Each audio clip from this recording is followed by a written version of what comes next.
Welcome to the Banker Lamp. Please enjoy the video. You need the correct account and proof ready. Log in now and go straight to account or billing settings. Once on the account page, open subscriptions or memberships so you can see active plans and renewal dates.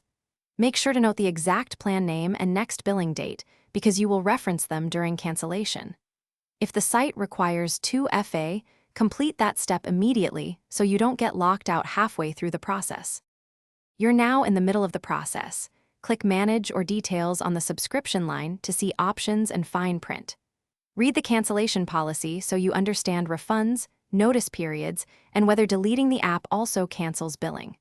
Once informed, choose Cancel, Pause, or Switch Plan. Selecting Cancel often prompts confirmation steps.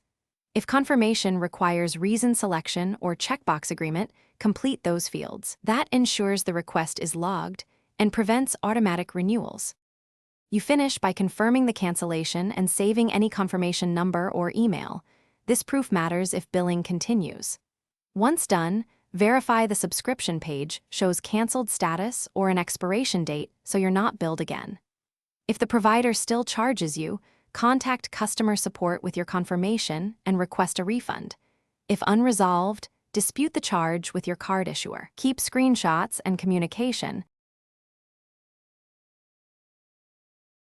Thanks for watching. If this was helpful, leave a like and consider subscribing. See you next time.